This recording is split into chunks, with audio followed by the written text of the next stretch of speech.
তারেক রহমানের নেতৃত্বে বিএনপি আগামী জাতীয় নির্বাচনে অংশ নেবে বলে জানিয়েছেন দলের স্থায়ী কমিটির সদস্য আমির খসরু মাহমুদ চৌধুরী। রাজধানীর বনানীর নিজ অফিসে সাংবাদিকদের সাথে আলাপকালে তিনি আরো বলেন, শিগগিরই দেশে ফিরবেন দলের ভারপ্রাপ্ত চেয়ারম্যান। তারেক রহমানের স্ত্রী ডাক্তার জোবাইদা রহমানের রাজনীতিতে সক্রিয় হওয়া নিয়ে প্রশ্নের জবাবে আমির খসরু বলেন, এটি জিয়া পরিবারের উপরেই নির্ভর করছে। এদিকে প্রস্তুতির কথা বলে তফসিল পেছানোর মাধ্যমে জাতীয় নির্বাচন প্রলম্বিত করার সুযোগ নেই বলে জানিয়েছেন বিএনপির সিনিয়র যুগ্ম মহাসচিব রুহুল কবির রিজভী।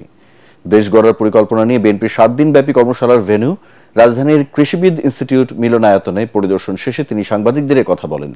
দলের ভারপ্রাপ্ত চেয়ারম্যান তারেক রহমান উপযুক্ত সময়ে দেশে ফিরবেন বলে জানান রিজভী। আমরা জানি তারেক রহমান সাহেব আসবেন, সহসা দেশে ফিরবেন।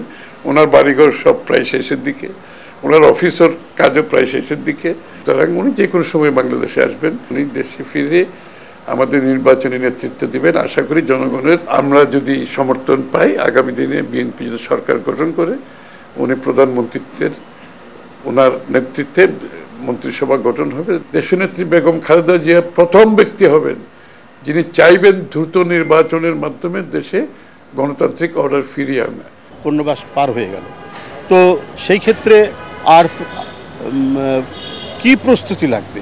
আর এক একটি রাজনৈতিক দল 15 মাস পর যদি বলে যে সবার প্রস্তুতি সম্পন্ন করার পর দিতে হবে, তাহলে তো গণতন্ত্র দূর আকাশের তারা হয়ে থাকবে।